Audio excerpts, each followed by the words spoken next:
guys, how's it going? Welcome back to another live stream. Back to another live stream. Back 100 times? to another live stream. 200 times? Back 500 times?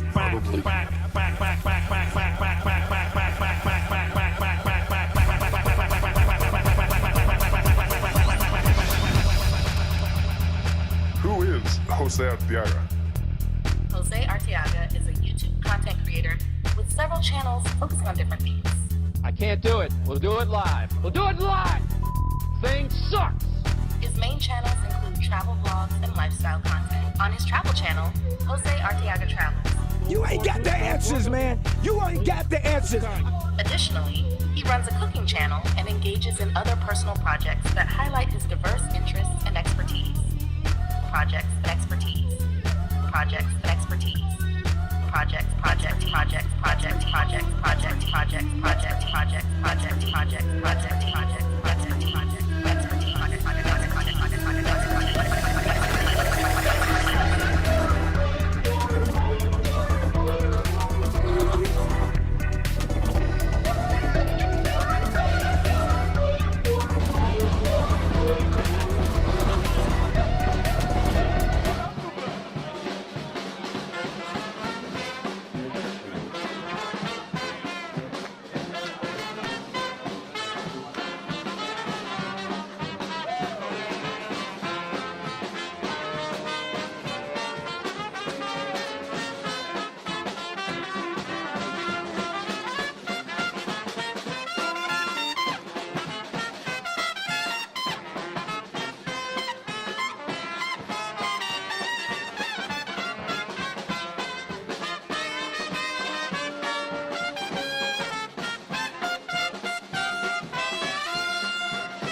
Hey guys, how's it going? And welcome back to another show, another Unleashed.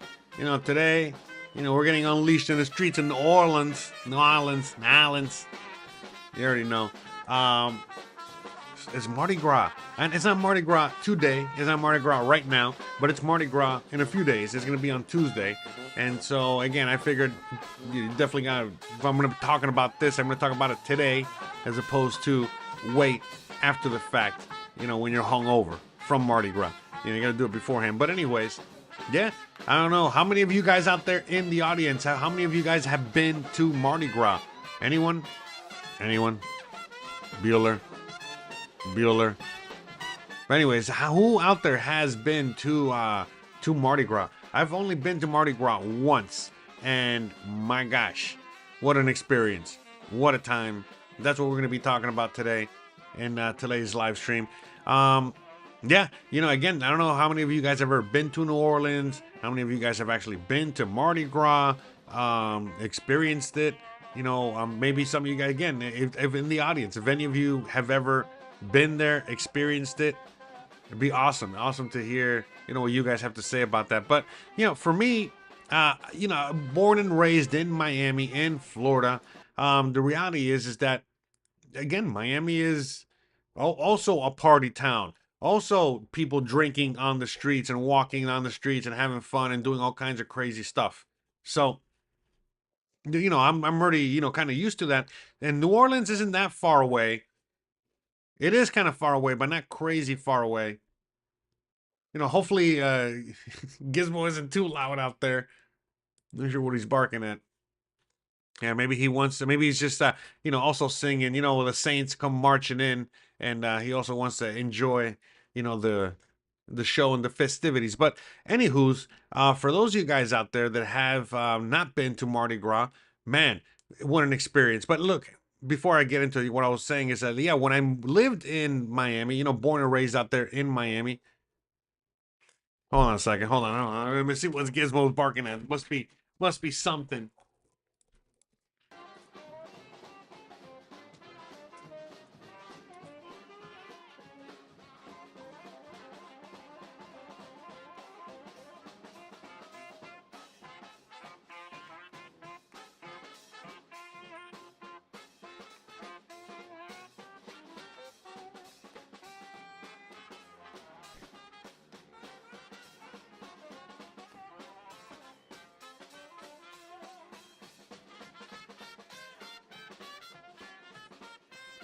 Yeah, sorry. Gizmo's girlfriend was in the neighborhood, so he had to go pay a visit real quick. He was up barking at her. He was howling. All right. Anywho's, so yeah, I mean, I don't know who's been out to Mardi Gras or not. I remember my first experience out to Mardi Gras. It was only because I was actually traveling through the area, and when I got there, I think it was like a happy mistake. Yeah, in fact, as just, if I remember the story correctly. Okay, so again, back to what I was saying earlier. So the reason I never really went to Mardi Gras, again, born and raised in Miami.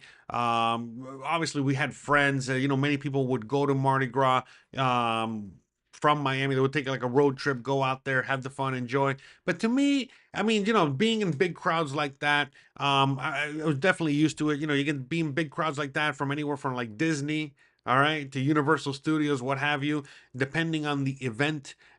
People are drunk everywhere. Again, here, concerts, all kinds of events. Again, we have similar things like this in Florida, in Miami, and again, that's down South Florida. So to me, it was never nothing really too appealing about going to Mardi Gras because, well, the reality is like I'm not a drunk. I don't drink a lot, and that wasn't my kind of thing. Like the whole idea of what Mardi Gras was, which is like just party and drink and whatever. By the way, I do that more often now these days, than I did back then. But for the most part, it was never really that appealing. And again, just coming from Florida, I was like, I could just do that here in my backyard. I can just do that here, whatever event. So again. It wasn't until many, many years later. Again, I think it was 2018 or something like that. If I'm not mistaken, 2017, 2018. Was just driving around the USA. That was just one of the things that I did. You can even, if you're ever interested, check out my Instagram and go far back enough, and you'll see, kind of my travels. I took pictures. But yeah, I was going through a period back then and just trying to find myself or whatever it is. All I did was find myself in a Texas jail is all I found. But anyways, long story short. Hold on, where's the where them sound effects? Bruh. But yeah, long story short, yeah, you know what I mean? Like on one of those adventures, I literally remember now, I was traveling through, I was going to Florida and to visit family, and I literally oh look, there's a drunk that fell down there. That's funny. Anyways, I was driving through New Orleans, and I'm pretty sure, I'm 100% sure what happened was that I got to New Orleans, and I was just staying for the night. But when I was checking into the hotel, they basically told me, it's like, hey, you're only staying for one day or something like that. And I'm like, yeah, why? It's like, oh, I thought you're not going to stay for Mardi Gras. And I'm like, oh, Mardi Gras, when's that? And she goes, oh, it's tomorrow or today or some shit like tomorrow. I'm like, oh, really? Like, oh, all right, yeah, you got room for one more night? Like, yeah, of course, and boom, and so I just stayed one more night. I was like, all right, I guess we're going to Mardi Gras. I just happened to be there, and so, well, I went on ahead and nothing. I just said, all right, well, I'm going to get ready to go to Mardi Gras tomorrow and yada, yada, yada. Now, again, it was all just kind of organic how it all happened. So then the next day, I was like, all right, well, what am I going to do? I don't have like a weed edible. I can't really, by the way, I've heard horror stories of what the cops do to people that are smoking weed or doing whatever out there. So I was like, I don't know. I don't want to risk it. I don't want to go out there, acting like that. You know what I mean? Taking a chance or what have you. So I had some, how do I say this? Some powerful Super Mario mushrooms. Okay, I had some Super Mario mushrooms with me that I was going to use for some cooking. And I said, you know what? I'll just take some Super Mario mushrooms and go out there and have some fun. I'll have a few beers or whatever, while I'm out there, and let's see how it goes. So I had a lot of mushrooms. Okay, again, these are just regular, portobellos. All right, I had a lot of portobellos or whatever. I don't know what I had. I think button mushrooms. I forgot what I had. Um, but I had a lot of mushrooms, and all of a sudden, before I knew it, I was out there in the middle of Mardi Gras, uh, having the most insane time of my life without what you call it, like while tripping on mushrooms or whatever. And so basically how it went is that I think I got an Uber or a taxi. I don't know. I think it was an Uber, and I had the Uber just drop me off as close as possible to the center. And I was like, and I got there early, early, early. I think like 10, 11 in the morning or something like that. Because obviously, most of the festivities are at night. But whatever, I said, let's see. I'm not a night guy. I'm not gonna be here, drinking till 4 in the morning. So I said, let me see. I know there's other events. I know that they have other things. They got music. They got, so many things going on. And so I said, so anyway, so I went and I got dropped off, early. And again, with all those mushrooms, that mushroom bouquet that I had, the button mushrooms, the portobellos, the cremini, all those mushrooms I had. I was able to, I mean, when I got there, it still didn't really hit me per se, but I was just, walking around. And in fact, I got another camera here. One second. So it was more like this. Okay, so I was walking around, New Orleans, and it was, it was still like this. And so it was just, walking and getting lost, and it was awesome because again, I don't know if you've ever, had, you know, mushrooms or fun like that before, but things just feel different. And for me, I don't see things, I'm not into like a visual trip. It's more just like a mental trip. So for me, I was walking around and I was seeing New Orleans, and I was really seeing New Orleans, for like kind of like what it was. And as they were all getting ready and set up for all the events that were about to, happen that night, that later that afternoon, and so on and so forth. And I walked through some shady parts of town. I didn't know there were shady parts of town. But then, again, it's just getting lost and walking around, lost and walking around. I would start seeing a bunch of things that, for me were new. And I was watching things again, it was just kind of like things that you normally don't see when you're out there. Or if you do see, you'll see when you're just experiencing, but you're not going to see on TV or on camera, is what I'm saying. And so, you got to see all the things like the protesters. There was a bunch of protesters all over, sprinkled all over the place. And these protesters, I remember they were tripping me out because it was basically, the biggest, most hedonistic uh, party event of the year.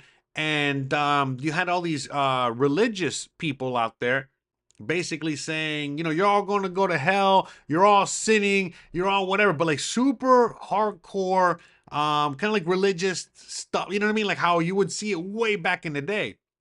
And they were out there just like harassing all the people that were having a good time. And they were with like bullhorns, and they were like really bad, trying to fuck everybody's trip up. You know what I mean? I was like, wow, that was pretty crazy and trippy because, for those of you guys that don't know, the events of Mardi Gras are basically all kind of culminating or all are based around a religious holiday.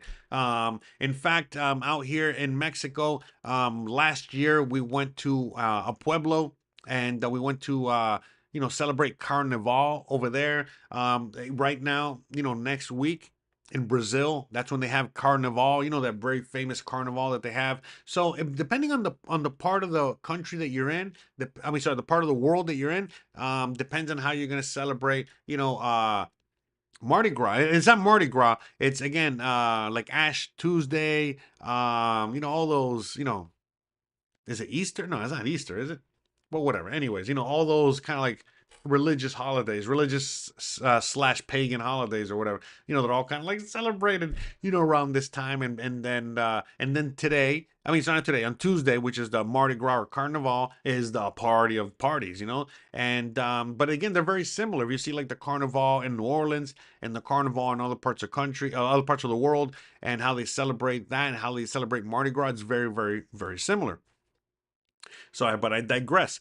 So yeah, you know what I mean? Like, I was, out there just walking around and seeing all kinds of things, like the protesters, then all of a sudden seeing, how, people are just walking on the street, and then they just kind of like, kind of like Disney style, they kind of like just, part the seas, and then all of a sudden you see marching bands walking through, playing their music. Then the parade was amazing, it was crazy. There's just so many little things like that.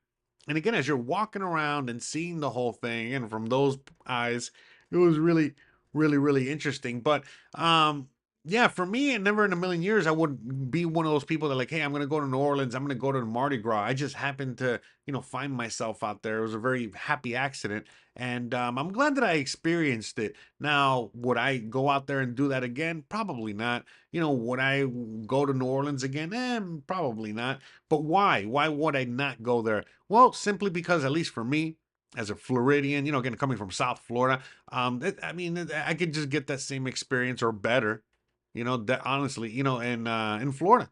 And but it's a very similar vibe in a sense. It's just that, New Orleans is, the French Quarter has a lot of French, what does it call it? Like a cultural exchange there, or a cultural,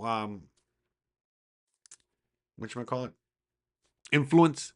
And so, the food is different, the architecture semi different, very things, there's so many things that make New Orleans very different and very unique, to Florida. But if you're only going out there, to just drink, get drunk, bar hop, kind of do all that, you could do that in anywhere in Florida. You don't need to go there. The reason I would go to New Orleans is for the food, for the culture, all kinds of things like that. The food, amazing. No matter where you go, all the food is amazing. Anywhere from the traditional New Orleans fare, cuisine, to just simple things like fried chicken and all that stuff. So you want my here are my beads. So anyone out there, have did you get laid yet? Well, laid, I think, is a Hawaiian thing, right? The hula, when you get the flowers and shit. Anyways. But anyway, so yeah, again, I'm gonna ask you guys again. Anyone out there, because I see some people in the chat. Shout out to JLD, shout out to Chef Boy. Have any of you guys ever been to New Orleans, or have you ever celebrated Mardi Gras? So yeah, for me, Mardi Gras was really interesting, really cool. When I was there, I definitely saw how, Katrina definitely could have devastated the area, because of how the city was built, how the infrastructure was, so many things like that. I was like, wow, this is very interesting. Yeah, barbecue shrimp, right? Yeah, those are good. I remember the first time I had that, again in Florida, but I remember when the first time I had that stuff, I was like, wow, it's crazy. What is barbecue shrimp?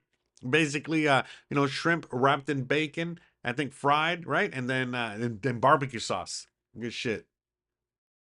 I haven't had that in forever. I don't think I've had a barbecue shrimp in maybe like 15 years or something like that. Oh, that's right. Oysters. If you love oysters, you're going to love the oysters in New Orleans. They got really good oysters out there. Crawfish, delicious, amazing if you've never had crawfish. Again, all the cuisine, everything from etouffee to gumbo, of all kinds of gumbo, duck gumbo, seafood gumbo, everything, all kinds of, just a beautiful thing. The food is really amazing. I actually even had the chance, this is many, many years ago, but when I was in Florida, in my younger days, I had a chance, I had a layover, in a sense, in a restaurant. It was basically influenced to be exactly to be like a New Orleans cuisine and New Orleans decor, New Orleans themed. I guess is what I'm looking for. But it was it was owned by a real chef from New Orleans and all that stuff, and they were opening up the restaurants. A whole mess, a whole story there.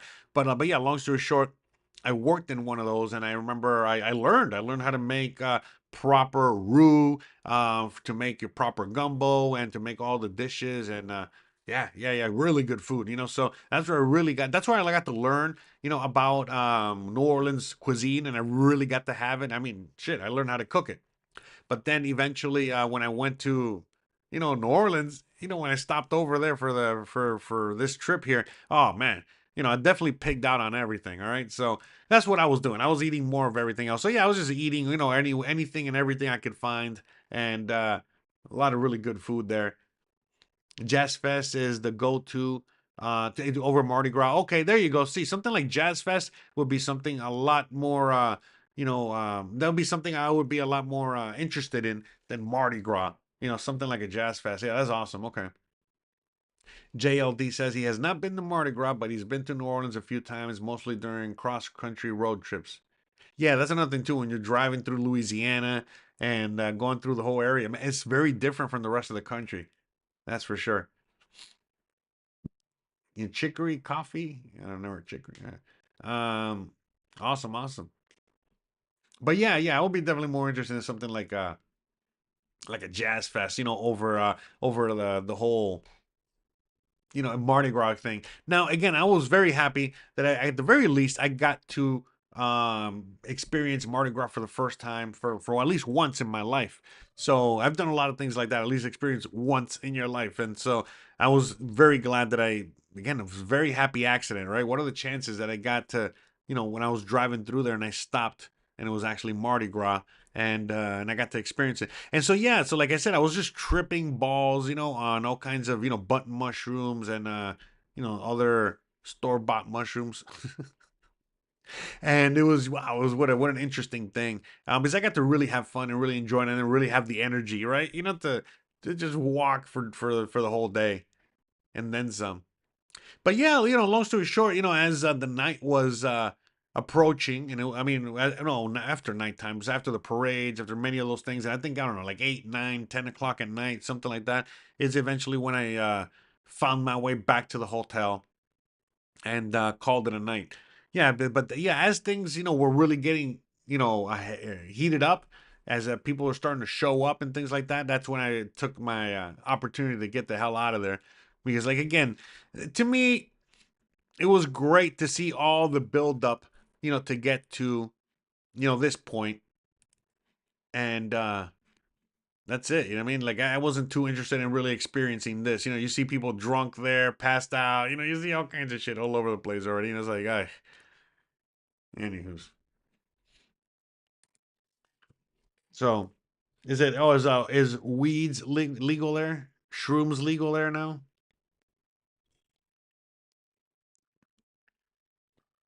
Man, I didn't really think today's episode out too much. I don't really got much to talk about. Yeah, look, honestly, that's all the story was. I went out there and I took some shrooms and I experienced the whole thing, and I really don't remember much. Obviously, just a few things that I just mentioned earlier. But it was really cool. It was really interesting, to kind of just like experiencing the whole thing. I'm watching this now. And it's just so funny because it's like in Florida, we have so much of this already in one shape, form, or another. The only thing that we don't have out there is the beads. But this is the same kind of atmosphere you're gonna find in many parts of Florida. And it's funny because, like, let's say you go to South Beach or you go to like a college town, you're gonna see young people on the street.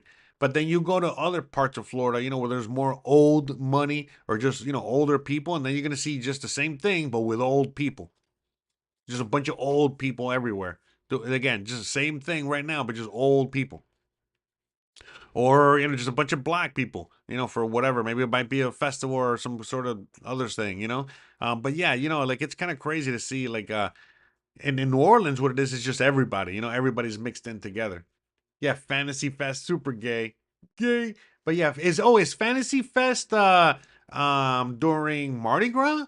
I think it is. You're right. I think yeah. That's right. I forgot about that shit. I think fantasy, or is it Halloween? I forgot. Was Fantasy Fest Halloween, or was it what you call it, or Mardi, or was it like during the Mardi Gras, carnival thing? So, but yeah, for sure, October. Okay, so Halloween. All right. Yeah, like I said, and then fuck, Fantasy Fest is just as raunchy and crazy or more worse, right? I would say than this, and that's been going on forever. So, but yeah, to me, I don't know. This is not. It was, again, it was just cool to be there for Mardi Gras. Just experience the Mardi Gras, and especially something I would never go out of my way to go experience. So I was glad that I was able to experience it. But yeah, at the end of the day, it wasn't anything crazy. It wasn't anything I really seen before. It was just cool to be there, cool to experience it. The whole thing. But it wasn't really like I don't know. It wasn't anything special per se. Like I said, it wasn't. By the time nighttime was rolling around, I was like, all right, I can't wait to get the hell out of here already. I'm kind of done. You know. But yeah, I mean, I don't know about you guys. I mean, I know there's people out there that are like really into the party scene, party vibe. Others not so much. To me, maybe because again, I'm a little jaded because I grew up in Florida. I grew up in the restaurant industry. I used to have to cater to some of these people, on a daily basis. No special event needed. So it was just yeah, just interesting times. But I've celebrated Carnival, many different ways. In fact, let me see if I can find um it's actually a lot more fun than what I'm showing you here. What I did last year and in fact, I don't know if I'm going to do it this year or not because I'm I got like a million things on deck. But here, let's check this one out. No, wrong button.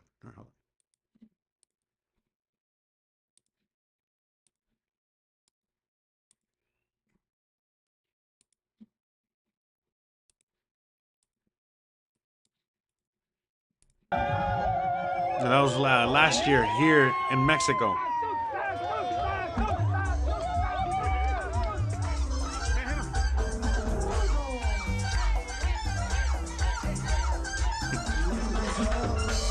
Dude, this is way better.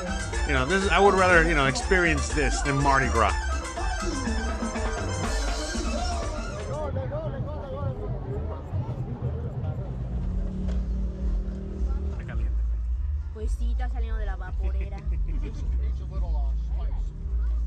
Look at that. Good times. Oh, wow.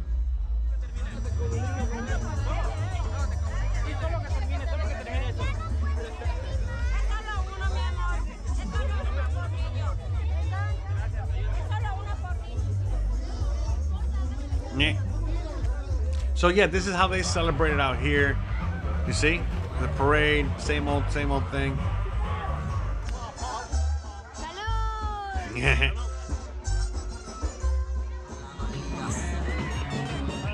Again, a little different. but the same. Hey guys, how's it going? And welcome back to another episode. In today's episode, we're hanging. Look at that. All right. So, but yeah, guys, I mean, for me, around this time of year, I mean, I celebrate, there's always a way to celebrate it. Not quite sure what we're going to be doing this year. Probably nothing, but something, again, not every year we celebrate it, but when possible, there's always something to do. But yeah, you know what I mean? So like it's funny because this is how they celebrate it here. They got parades, out here. Obviously, when the Saints come marching in, right? Remember?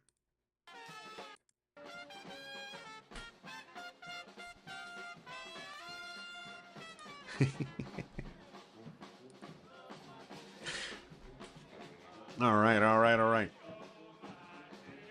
But yeah, guys, I don't know. I think we're gonna cut today's episode a little short. Sorry, I'm not all fully here today because I don't know. I feel like I don't know what to talk about, and I got other things on my mind. Tonight we have an event. Christian is going to be have an exposition at one of the big local museums.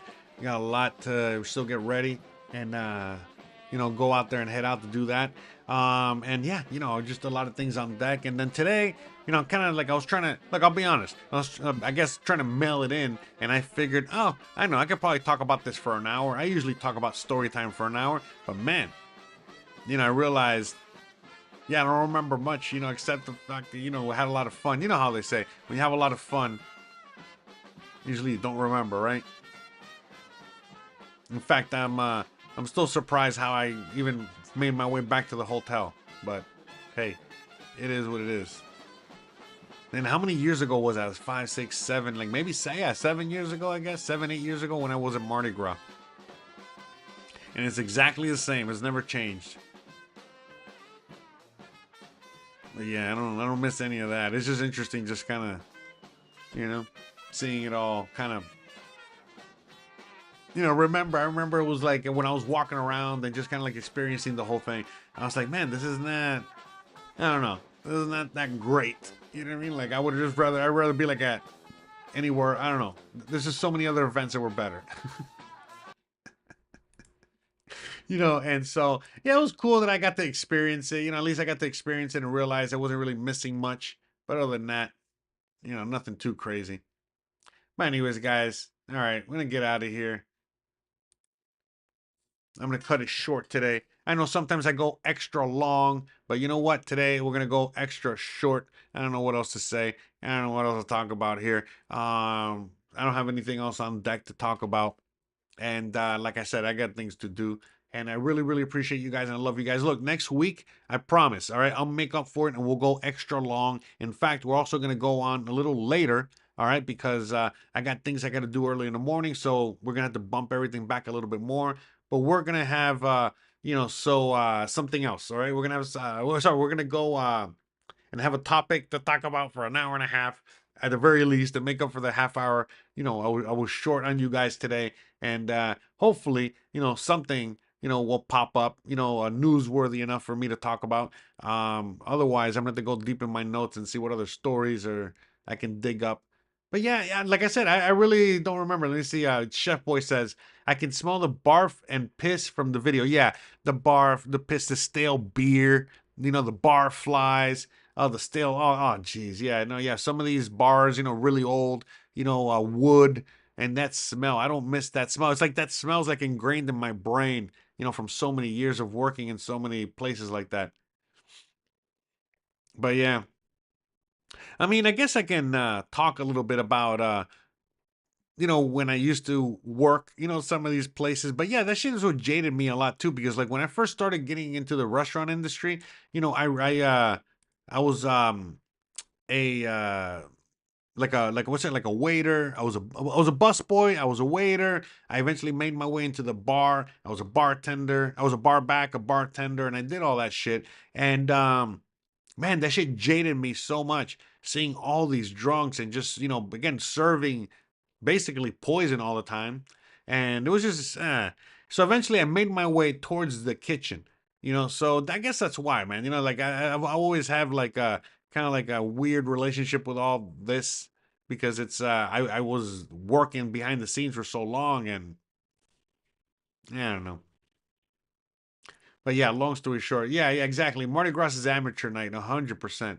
So yeah, at least for me, I've been so kind of jaded by the whole thing that there's nothing really too special about it. And a lot of the memories I have, were just when I was young, young and dumb and drunk and doing stupid things, and that's all it is. And so I don't know. You know what I mean? Like I said, I used to be young and dumb and stupid, and I used to also serve the young and dumb and stupid and all that shit, and every level of it. Work in sporting events, sports bars, all kinds of things like that. And as much as the money was good, it was really good money. Obviously it was really good money. Being a bartender and working that, but man, it is just a different world. It is just a different thing. Dealing with all that all the time. to me, it's like that's why I ended up in the kitchen. I didn't have to deal with people, at all. I just, dealt with the food, and that's it. The chef, the other cooks, but I really didn't have to deal with all these people because it might seem easy at first, but try dealing with all these drunks all the time, and yeah, no, no, no, because the worst of them comes out when they're drunk. And you would think that, oh, they're all going to be nice drunks. No, the majority are not. The majority are assholes. And like I said, it's like all you want to do is kick most of their asses, more than anything else. So. But yeah, so that's what I'm saying. Like, it's when you're, and that's at least the point of view of like when you're working, when you're on the side of and then the thing is, it's like it gets dark very quickly because again, you're, all of a sudden you're serving a bunch of drunks, so basically again, you're drugging them up, you're selling them drugs, they're getting bad, whatever. So it's like that mind fuck of what you're doing. Then on top of that, for example, you might get a customer that might be an asshole, and not only are they an asshole, but then, all of a sudden, they're drunk, they're an asshole, they paid you, right? And all of a sudden, it's like something happened where, they might fucking leave the money behind or something. And you're thinking to yourself, man, fuck this guy, whatever. He's drunk, he's not gonna notice, he's not gonna whatever. And then all of a sudden you start getting dark and like, fuck it, I'll swipe the $15, or I'll take the this, or I won't tell him about that, or I'll let him fucking get smashed by this. And so, where normally you wouldn't be doing nothing like that. Normally, again, just a regular normal customer, you'd be like, oh yeah, hey sir, look, you left your this behind. Oh sir, hey, be careful with this, whatever. So it's just like I said, it just starts getting really dark really quickly. And yeah, for me, it was like, no way. And it's like, at the end of the day, it's not like being a cook or being a chef, being in that world was any, it was not dark either. Obviously I saw a lot of dark things there too in that world, in that life, but very, very different, very different than when you're doing, when you're bartending as opposed to when you're in the kitchen. So, as like JLD says, I always wonder what it would be like to be a bartender. Your description sounds accurate. Yeah, and it's not that glamorous, like, and then look, for me personally, I wasn't a drinker. So whatever, but then I knew people that were drinkers, and then think about it, you're a drinker and you're serving alcohol. Oh geez, it's like the worst fucking combo ever. All right. I used to see so many things as when it came to bartending. Okay, I used to remember this one dude, um, and he was really great guy, a fucking amazing dude, right?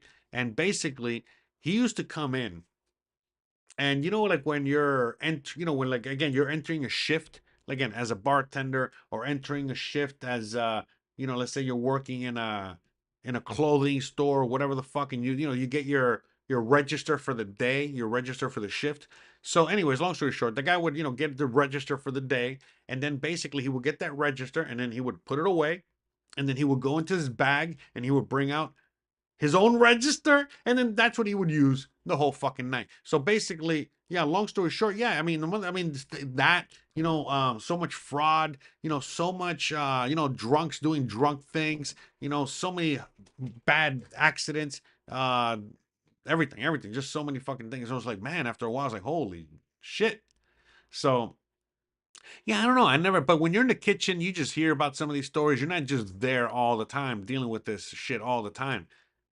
So, and the thing is, it's like, yeah, it's okay, once in a while, kind of like experiencing that or having that kind of fun. But one thing that you do realize when you're in the business is like there's a lot of repeat customers. And you might be, or one of those people that just does this kind of stuff once in a blue moon. But then, again, you realize very quickly that there's so many people that do this all the time, all the time. They just, all they want to do is get smashed all the time, constantly. And like I said, it gets very dark very quickly. So I don't know, when I look at things like Mardi Gras and things like that, when I went there, and I was, again, on my mushrooms, and I was there during the day, and I got to experience all the pre craziness. That was cool. That was fun. That was interesting. But I guess like I wanted to get out of there before it got into this, before it turned into that thing right there, because by that point it's yeah, It's not for everybody, and it's definitely not for me anymore because everybody's drunk or high or both. And then, you know, if you're sober, I mean, think about it. You know, you're constantly bumping into these people. It's like one drunk is annoying enough. Imagine hundreds of drunks. So it's already bad. And then if you're also drunk or high and you're amongst the drunk and high, I mean, think about it. You know what I mean? It's like um it's like lit matches and gasoline all over the place. It's like it's this, you know, it's like all these disasters, you know, they just just pop off all over the place. You don't really see. You don't really see. Look, there's like a kid. There's even kids out there. What a disaster. Ay, ay, ay. Anyways, DB Goodman says that you once wanted to own a music venue until you saw the dark realities. Yeah, man. For reals. He says he's 100% over trying to get into brick and mortar businesses, at least here in the U.S., because of lawsuits, jerks, fees, frauds, taxes. Yeah, man. And look, honestly, like it's not like you can avoid that in other countries. Certain businesses just have more of that. It's just a reality of it. And the restaurant industry, especially if you're serving alcohol, especially if you're catering to a certain crowd, yeah, forget about it. So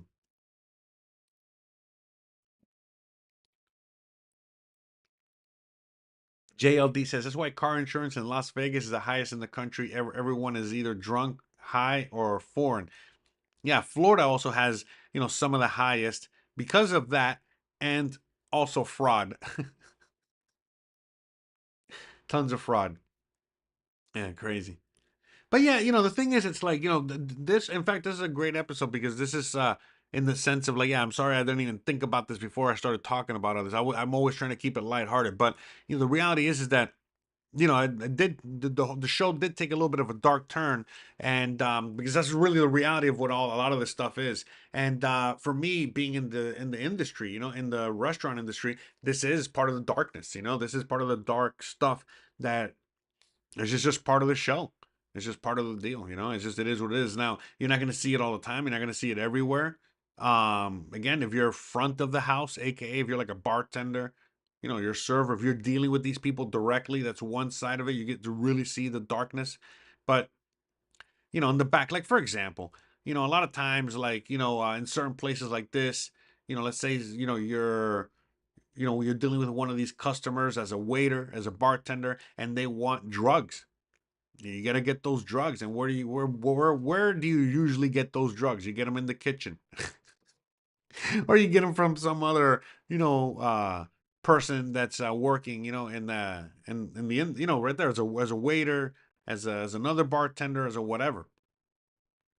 But sometimes a bartender is also a drug dealer, or at the very least a facilitator, to get all the drugs from the drug dealer. So yeah. DB says online business is where it's at these days. Smart move. I mean, yeah, what it was kind of like I fell into this accidentally, and it's been like almost 10 years since I've been doing this, being on the internet. But I mean, yeah, in one shape, form, or another, the internet is the way to go. But the reality is that, again, for these industries, you can't get away. There's no online. Some of it just has to be this. But yeah, at least for me, I get away from it because I saw the drawing. I saw the writing on the wall a long time ago that working in this industry really wasn't sustainable. Not for me, and not for a lot of people. So I got, I was able when I had the chance to figure out a way to get out of it, I did, and I did get out of it. It was a long journey. It was very difficult, and here we are where we are today. Finally making a few bucks and enough money to live off of, and I could do that because yeah, I mean, basically all the hard work I put into it, but all that hard work that I learned from being in the industry, and all the hard lessons I learned from being in this world. Because that's another thing too. Think about it. It's already a difficult and dark, kind of like industry and world. and you're dealing with your own demons, and the people you work with are also dealing with their own shit, and then all of a sudden you're again now all of a sudden you are catering to a group of people that is basically out there getting drunk and high, to forget their own fucked up lives and their own fucked up situation and their own dark thing. So it's like a weird kind of therapy too. It's like I said, there's just so many layers to this whole thing that, like I said, it gets really dark really quickly. But it is, a necessary service, though. It's something that like a machine is not going to really be able to do. I don't know if you ever seen like even those shows, those futuristic shows where like the bartender, the guy's at the bar and the bartender's a robot. It's like, so look, when you're a bartender, you're also like a therapist. You got to sit there and you got to listen, to these, certain people or having with certain problems. Like right now, obviously during the whole Mardi Gras thing, they're not going to be sitting there, talking to no drunk. But like, let's say, next Tuesday night, in New Orleans, you go out there and it's like dead. There's nobody out there. It's like a ghost town because again, Mardi Gras was the week before, right? But there's going to be people that, again, the bar flies, the ones that go to the bar all the time, they're there. They're always going to be there. The repeat customers, and they'll go and then, just therapy. Look, I remember even this one guy. Look at, you can see here how fucking crazy this gets, right? I remember when I was bartending, right? There's one dude, okay, because I worked at it was a fancy high-end sports bar. But anyways, I remember this dude that basically he had to stop drinking.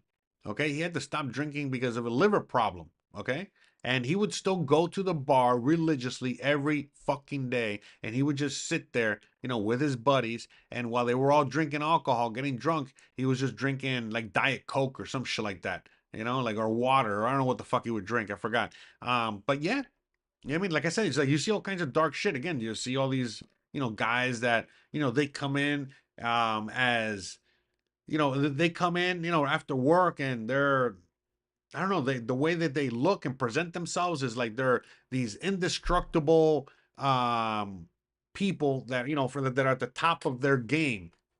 And within a few hours and a few drinks later, you see how fucking sad their lives actually are compared to yours, which is already pretty fucking sad and fucked up. So like I said, it's like a constant mind fuck. Now all of a sudden I'm there as like a fucking 18, 20-year-old, playing therapist Joe, to fucking, some drunk ass, fucking 50-year-old, 45-year-old, going through his midlife crisis or whatever the fuck he was going through. Yeah, man. And again, why are you listening? To get the fucking tip. Because, again, as a bartender in Florida, I mean, you $2 an hour. So you got to get that tip, So all of a sudden you're a whore, So it's like, you know what? Fuck that. I'd rather be a cook, all right? I'd rather just fucking cook, all right? How much an hour? What, $10 an hour? I'll take it. It's like JLD says, wow, amazing that you said that many, many years ago. I went to San Diego with some girlfriends. Oh, some girls, friends, and one girl with us asked our waiter at this expensive restaurant where she could get some stuff. And we were shocked, but the waiter didn't even flinch and said, "Be right back." Yeah, that's right. Yeah, yeah. And sent the new guy to her table with yeah, yeah, yeah, yeah, yeah, yeah, yeah. Yeah. So if you need drugs, people are like, "Oh, where do I get them? How do I get?" Listen, go to a fucking restaurant. Go to any fucking restaurant. All right, like literally, literally. All right. In some cases, even like a taxi driver. But listen, the no fail is a restaurant. Okay. Why? Because there's always somebody there. And look, again, depending on the restaurant, depending on the situation, look, if it's just a regular restaurant, regular place, regular town, whatever it is, the guy in the restaurant, there's always one guy in the restaurant that's just supplying the drugs to the people in the motherfucking restaurant, the employees. That's it. Okay. But in certain areas, let's say a touristy area like this, when I used to work on the beach, whatever the fuck it was, oh, geez, are you kidding me? Yeah, all the fucking time. We used to have a fucking tourist from New Jersey, a fucking tourist from whatever, from wherever. Okay, because again, this all we did. I worked this. This is what I worked. Okay, with all kinds of shit. And again, on the beach, on this, for all kinds of events. Depending on the season, be like 100,000 people out there or 2 people out there. It didn't matter. All right. Usually, especially when I was dead, all right, is usually when you would do more of this stuff. But yeah, you get some tourists that fly from fucking buttfuck Egypt, land out there in South Beach, and all of a sudden they're, at a rinky dinky, hole in the wall fucking restaurant on the beach. Overpriced frozen fish, fucking selling them. It's just me and my buddy. And yeah, we get some fucking chicks. We get some dumbass tourists, whatever the fuck. And they're like, hey, do you know where we can get an 8-ball? Hey, do you know where we can get some weed? I'm like, fuck yeah. And like, long story short, we will get them whatever the hell they wanted. And then, basically double charge them so that, let's say they wanted an 8-ball. Okay, it was one for you, one for us. You're paying for that. You know what I mean? Oh, what do you want? Weed? Great. Okay, we'll get, one for you, one for me. And then that's it. You know what I mean? So, and then we'll just double charge them and just get double, And yeah, you know what I mean? Or just get the money, the cash, depending on what they wanted. Sometimes we don't want the drug that they were trying to get. But yeah, and it was very easy because especially since we worked, we were friends, depending on the restaurant, but most of the times, we're friends, and but we lived in the hood. We literally lived in the fucking hood. So many fucking times it's just calling my neighbor, was or my friend calling his neighbor, and it's like, yeah, don't worry, I'll bring it over to your job, don't worry, it's like whatever the fuck. It's like, oh man, you're all the way on the beach. Fuck man, I'm gonna have to charge you for gas. Hey, don't worry about it. I got a beer waiting for you when you get here, and that's it. That's it. That's it. I mean, but yeah, no, are you kidding me? Like that's 1,000% true. You know what I mean? You ever, no matter where you're traveling or where you're at, a restaurant, a bar is a very safe spot, to ask to get whatever you need, especially a bartender. Because again, they're all they care about is the tip. That's it. They just want the tip, and it's all about customer service. I mean, look, man. Again, as a bartender, you fucking know, especially when you're dealing with drunks all day. They remember little liquor stores everywhere, so people can just go to the liquor store. All right, so if they're coming there, so you can serve them an overpriced drink. I mean, come on, you know what I mean? Like they're going there for the customer service. That's basically it. And so this is why I was a good bartender, because obviously I got the gift of gab. I'm very charismatic, whatever. I just couldn't deal with the psychological aspect of it. Yeah. Yet crazy enough, I can handle, the fucking mental abuse of a fucking kitchen. Anyways, yeah, it's another story for another day. So, but yeah, well, it's very easy. It was just very easy to just make this happen. In fact, it was, again, just going back to, even back again, I'm talking about basically by my 20s. It was like 20 years ago. All these things I'm talking about here for the most part.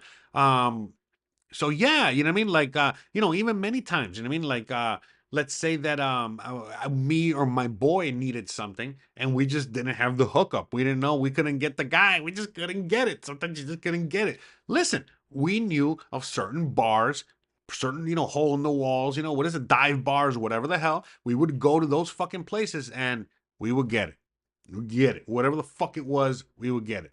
And so yeah, no. At least that's how it was. You know what I mean? For people, for someone like me, my boys, we were born and raised in Miami and in that industry the whole fucking time. Now, again, I had friends of mine that worked in an office. They couldn't get shit. You know what I mean? They don't know how to get nothing. You know what I mean? So obviously, they will call their friend, whatever, someone that was always in a similar kind of world. So that's the thing too. That's what always attracted me as well, to kind of like be in the restaurant industry, because at first it was because of the dark. All the aspects of the darkness also is pretty cool. Don't get me wrong. Think about it. You're the guy. You know what I mean? You're the guy for all the fun stuff. You're the guy for the food. You're the guy for the drinks. You're the guy for the drugs. You're the guy for the party. Come on. Give me a fucking break. Who doesn't want to live that fucking life? So for me, it's like, that's why I was in that industry and in that world, because yeah, sure, I didn't get paid much, but I was the one that was having all the fucking fun and setting up the fun for my friends that would be making money. And at the end of the fucking day, they were dreaming that they could live one day in my life, So, and I was not dreaming to have their boring ass fucking life. All right. So yeah, no, to me, that's what always attracted me to kind of like just be in that world and being, around all that shit, because that's the thing. It doesn't matter who the fuck you are. You're going to throw down, meaning you're going to throw back a few beers. You're gonna do a drug. You got your something fetish. You got something. Everybody got something.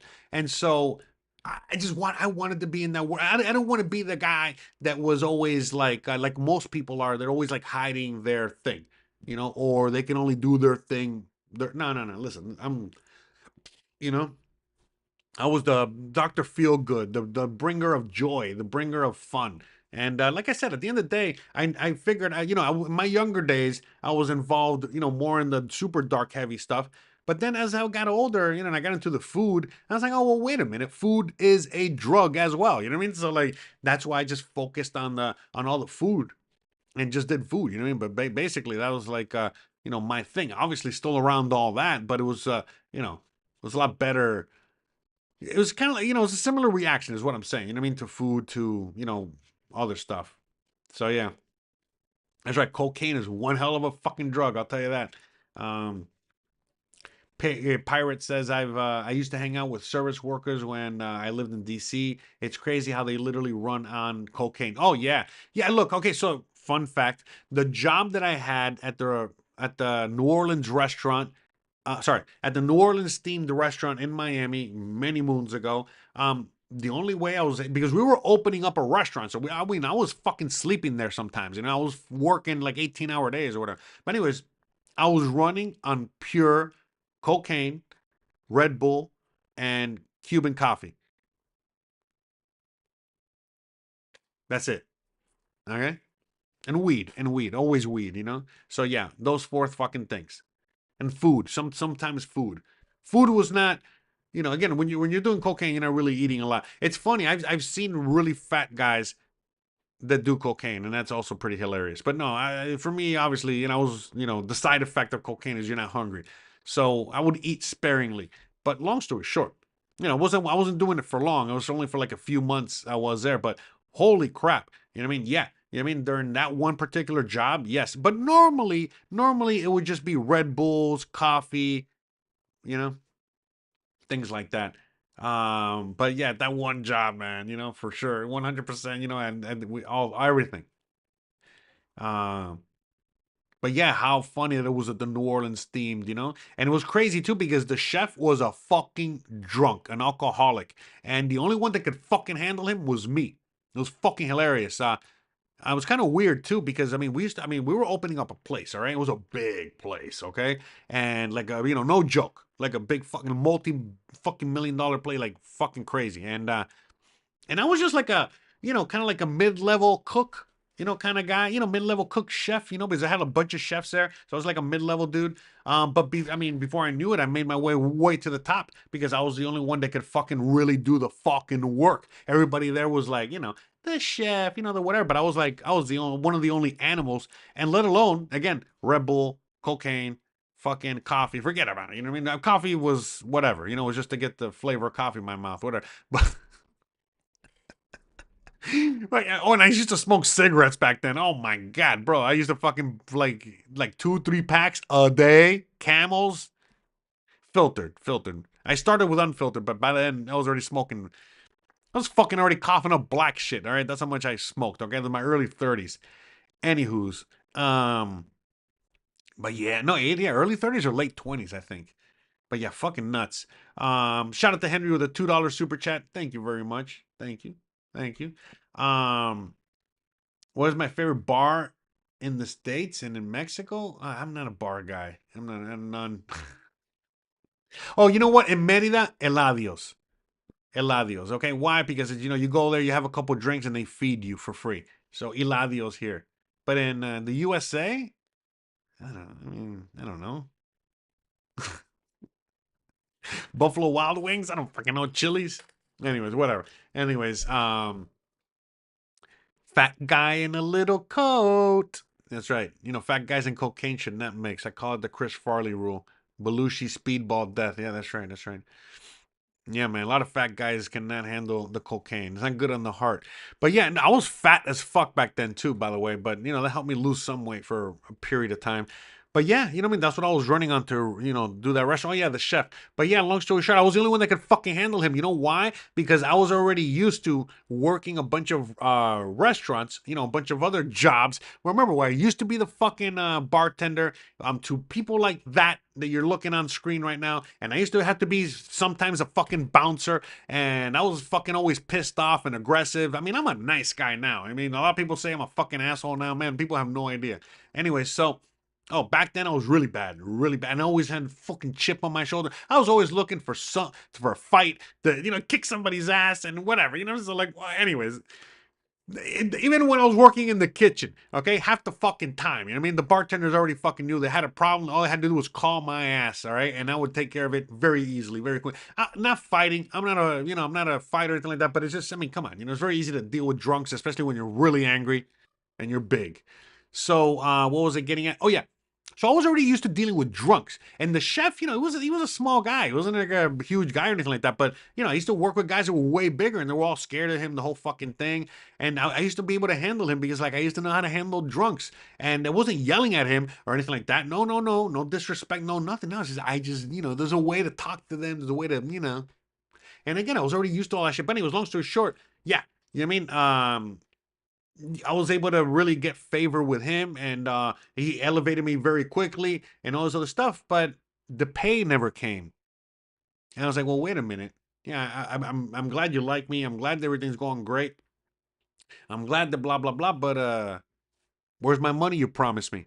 And then he got into a drunken tirade, and then I was like, oh yeah, motherfucker, and then that's it. That was the end of that. Left that job. He's always, getting high on cocaine, high on everything. So I was like, I'm not gonna be dealing with none of that shit. You pay me, or I'm out of here. I don't fucking need any of this shit. You need me, motherfucker. I don't need you, you piece of shit. Anyways, but yeah, man. I mean, there was a lot of flack that I got from leaving that one particular scenario there. I mean, but fuck them, man. You know what I mean? I don't, you know what I mean? Like, I'm not gonna be doing all the fucking work. You hired like a crew of like 25 motherfuckers, and I'm doing the job of 20 of them, and you promised me more money for me to do more of that, and you didn't give me the money. Well, I'm out of here. I warned your ass. I warned you. All right, and I don't want to fucking hear it because I used to deal with all the money there too. So you can give me the fucking money right now, right here. I don't even want to wait about any of that shit. So yeah, I was a hard ass, man. I was a fucking mercenary. I dipped that place. I fucking went to another job immediately. I didn't give a fuck. I didn't give a fuck. All right. So yeah. Anyways, whole thing there. You know what I mean? But yeah, cocaine's a hell of a drug, I'll tell you that. So, speaking of which, wow, look at that. We killed 30 minutes. See, that's the thing. When I'm forced to talk about something that I really don't care about or have a story to go with it, you saw how I was starting to peter out. The first half was pretty terrible, but then second half of the show, we just started talking about, well, things that I already know, life experience, like other things, and all right, we had a pretty good second half. We recovered. The show recovered. I feel like the first half was pretty terrible. Hopefully the second half, a lot better. But anyways, I'll let you guys decide. Let me know down below if you enjoyed this kind of content, kind of rants, kind of show. Don't forget to please like, please subscribe, please share. You already know what to do. I love you guys. I really wish I could stay because I'm on a roll now and I got, more shit I could keep talking about like I always do, but I really got to go because Christian has an event tonight. We're gonna be at the big, most important museum in the whole region out here. Christian's, she's gonna be having an exposition out there. Very proud of her. Very happy. We're gonna be again. Gonna be out there tonight. If you're in the area, I know most of you guys are in the USA, but if you happen to be in Merida, where I live, in my city out here, and you want to come and check out some of the art, you want to see me, see other people, that also see me, that good stuff, please, it'd be lovely to see you guys out there and for you guys to join us. All right. And if not, hey, at least you'll be there in spirit. And that's going to be wonderful too. So, but anyways, guys, I really got to get going because I got to get ready for this. We got to help Christian get ready for that. And we got a lot of things to do and I got things on deck and you already know the deal. So, I think that's it. Next week I'll see you guys, and I promise I'm gonna give you guys. Well, no, you know what? I made up for it. I don't gotta give you shit. All right, fuck you know. Forget. I'm so bad. I'm so bad. Yeah, that's right. I killed the 30 minutes here, so I don't owe you. I don't owe you a half an hour. All right. That's right. That's right. So. Bruh. Anyways, all right, guys. I really appreciate you guys. Love you guys. I'll see you guys here next week. Again, we're gonna go on a little later, but whatever. You'll figure it out when you see the topic we're gonna be talking about next week. So, all right, guys. Thanks again for the kind words. I'll pass them along to her. Oh, yes. By the way, guys, again, I got new shirts on my website for anyone out there that's interested. Made this shirt. I thought I'd troll the troll. Why not have some fun? Whatever. A lot of people want to do that. But anyways, I made some art. I got some, new shirts. So I made these shirts, go check them out. I made other shirts. I made other stuff. Again, you want to help support the show. You want something fun to wear, to have, go check it out. And you already know the deal. I'll see you guys here next week. We'll see what we talk about. And you already know, I love you guys. I appreciate you guys. Thanks again for hanging out here and watching us and just joining me. Look at request 2 live shows per week just in this channel or both. Actually, I'm planning on. Man, it's just I've actually been really busy, and I'm happy because I'm busy in a good way with stuff I'm doing for the other channel and so on and so forth. But I was actually planning on doing more stuff here. Actually, like uploading videos, separate kind of thing. But yeah, I've been really busy. I don't want to get rid of this, so we're not gonna get rid of this. Don't worry. At the very least, we're gonna have this, but I want to add more onto that. And I was even thinking about, again, like what you suggested, doing more lives, on the channel. Kind of like if news broke, we had some crazy thing happen, I would go live, but I haven't really seen anything newsworthy. Again, knock on wood, nothing crazy happens, but hey, something crazy happens, I'll go live. You can, promise that. So I promise you that. So again, always hit the bell icon so you know when I go live, in case I do go live another time or drop a video or whatever. But I got more stuff coming, I promise. And like I said, on the other channel, I got other stuff coming. So I appreciate both of you guys. Sorry, I appreciate all of you guys, and I appreciate both. The love and support for both channels. And thank you so much. Yeah, Epstein's List. I'm telling you, have you seen it already? I mean, is it out yet? I heard it was going to come out, but I heard it. I mean, I'm willing to bet that it's just going to be like all the other shit that they release, all fucking redacted, So it's like, oh, you know what I'm saying? Like, oh, it seems like a bunch of black lines were on Epstein's island. Like, come on, give me a break. So I'm not holding too much hope for that or anything, really, to tell you the truth. So, but regardless, hey, we see some crazy shit develop with that. Hey, definitely we'll have something to talk about next week. So we'll see. All right. We'll have fun. I appreciate that. And again, never forget that Epstein did not kill himself, right? Is that Epstein never killed himself? Is that the thing? I forgot what the meme was. Anyways. Yeah, exactly. Nothing burger. Same as X. Yeah, same as always. So, all right, guys. Love you guys. Appreciate you guys. Thanks again for watching. You already know the deal. If you like this kind of content, don't forget to please like, please subscribe, please share, please the bell icon. But more importantly than anything else, please stay awesome. I love you guys. I appreciate you guys. And I'll see you guys here next week. Later, guys. Bye.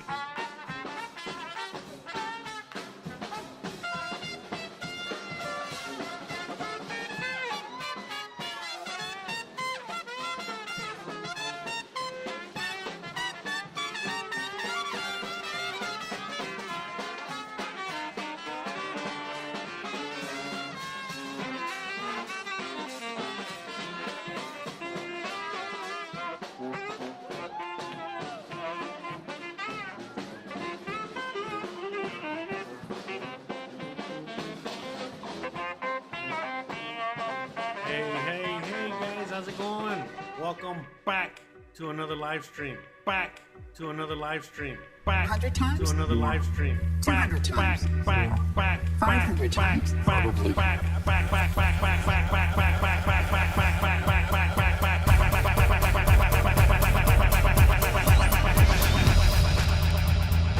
Who is Jose Arteaga? Jose Arteaga is a YouTube content creator with several channels focusing on different themes. I can't do it. We'll do it live. We'll do it live. Thing sucks. His main channels include travel vlogs and lifestyle content. On his travel channel, Jose Arteaga Travels, You ain't got the answers, man. You ain't got the answers. Additionally, he runs a cooking channel and engages in other personal projects that